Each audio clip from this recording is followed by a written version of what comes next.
Bachelor point শেষ হলেই সিনেমায় যোগ দিব।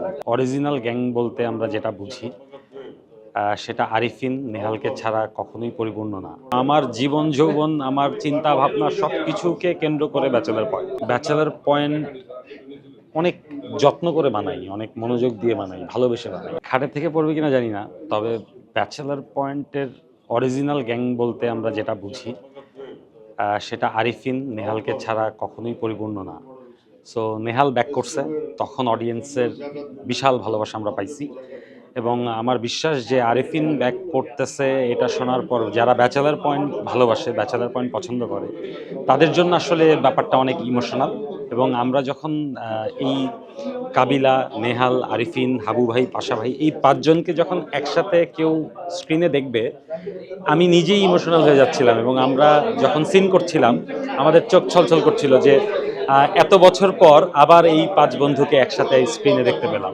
দেখেন, আমি তো আসলে যখন যে কাজটা করি তখন ওই কাজটা পরিপূর্ণভাবে মনোযোগ দিয়ে করার চেষ্টা করি। আমি গত ১-১.৫ বছর যাবৎ ব্যাচেলার পয়েন্ট ছাড়া আর কিছুই করছি না। সো আমার জীবন যৌবন, আমার চিন্তা ভাবনা সব কিছুকে কেন্দ্র করে ব্যাচেলার পয়েন্ট।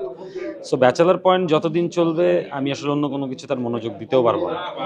সো আমি যখন ২৪ ঘন্টা একটা জিনিস নিয়েই ভাবি, একটা জিনিসকেই ভালো করার চেষ্টা করি বা খুঁজতে থাকি কোন চরিত্র কিভাবে নতুন করে আনা যায়, কোন চরিত্রের গল্প কিভাবে বলা যায়, তখন না মানে আসলে practice makes man perfect. So আমি আসলে ব্যাচেলার পয়েন্টের মধ্যে থাকি, সেজন্য আসলে কিছুদিন পর পর আমার মাথায় বিভিন্ন জিনিস ধরা দেয়। আসলে আমি যখন ২০১৭ সালে আমার ক্যারিয়ারে প্রথম টেলিভিশন ধারাবাহিক বানানোর পরিকল্পনা করি, তখন ব্যাচেলার পয়েন্ট ১০৪ পর্বের জন্য বানানোর কথা ছিল। চ্যানেল 9 এ তখন ওটা প্রচারিত হতো। সো তখন আমার কাছে মনে হলো যে ১০৪ পর্ব তো অনেক বড় গল্প। সো এত বড় গল্প আসলে আমি যদি আ ভিন্ন গ্রহ থেকে টান দেই বা কপি পেস্ট করার চেষ্টা করি, তাহলে আসলে আমি বেশি দূর রান করতে পারব না। আমার কাছে মনে হয়েছে যে এমন একটা গল্প আমার বলা উচিত যেই গল্পটা আমার চোখে দেখা এবং ওই গল্পটার মধ্যে আমার বসবাস, যাতে আমি প্রতিনিয়ত বিভিন্ন চরিত্র এবং নতুন নতুন প্লট বের করতে পারি। সো তখন যেহেতু আমার ব্যাচেলার আমার অনেক ভাই ব্রাদার ছিল, ছোট ভাই, বড় ভাই, এদের সাথে আমি অনেক সময় কাটিয়েছি। তো তখন আমার মনে হলো যে তাদেরকে নিয়ে যদি আমি কোনো একটা গল্প বলি, তাহলে হয়তো আমি অনেক ধরনের ডাইমেনশন পাবো, অনেক গল্প পাবো, অনেক চরিত্র পাবো। এই স্টার্ট করা।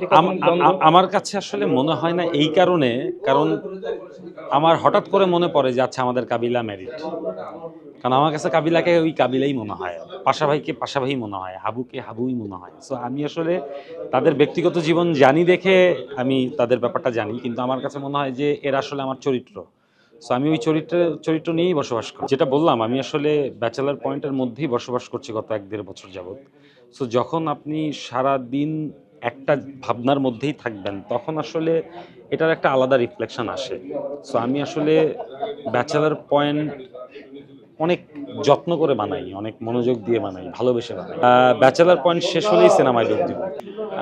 কাবিলা চতুর, জাকির, জাতি বোকা, পাশা ভাই, ইমোশনাল, হাবু হাবু, হাবু ভাই, সরল, মালু দেওয়ান, ধুরন্ধর, নেহাল,